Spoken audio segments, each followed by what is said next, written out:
সল ক্রেসপোর এটা ইস্টবেঙ্গলের তৃতীয় বছর।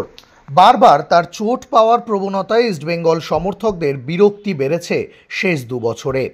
শেষ দুটো মরশুমেই আইএসএলে একটা লম্বা সময় এই স্প্যানিশ মিডফিল্ডারকে পায়নি ইস্টবেঙ্গল।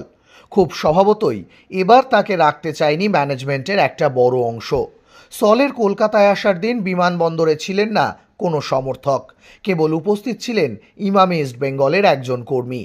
ছবিটা যেন প্রথমেই প্রতীকী হয়ে গিয়েছিল।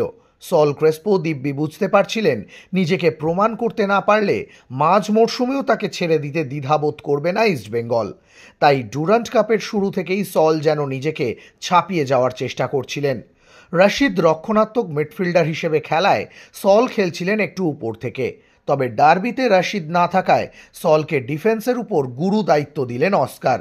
শনিবারের অনুশীলন দেখে একটা বিষয় পরিষ্কার হয়ে গিয়েছিল, এই ডার্বি ইস্টবেঙ্গল জিততে পারবে কি পারবে না তা নির্ভর করছে সলের পারফরম্যান্সের উপর।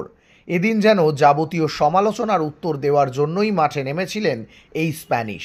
মোহনবাগান মাঝমাঠ থেকে দ্বিতীয়ার্ধের একটা স্প্যান বাদ দিলে হাতে গোনা বল ইস্টবেঙ্গল পেনাল্টি বক্সে এসেছে, কারণ মাঝখানে প্রাচীর হয়ে দাঁড়িয়েছিলেন সল।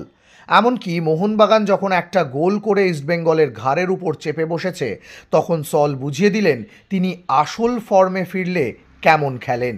ওই চাপের মুহূর্তেও অনায়াসে বিপক্ষ ফুটবলারের পা থেকে বল কেড়ে নিয়ে নিজের পেনাল্টি বক্সের সামনে দাঁড়িয়ে বেশ কয়েক সেকেন্ড বল হোল্ড করলেন। বুঝিয়ে দিলেন একটা ভালো পারফরমেন্স কতটা আত্মবিশ্বাসী করে তোলে একজন ফুটবলারকে। স্বভাবতই ডার্বিতে জোড়া গোল করায় ম্যাচের সেরা দিমিত্রিয়াস দিয়ামান্তাকোস, তবে এই পুরস্কার অনায়াসে দেওয়া যেত এদিন সলকে। নিজেকে ফিরে পাওয়ার ম্যাচে তিনি জিতিয়ে দিয়ে গেলেন ইস্টবেঙ্গলকে।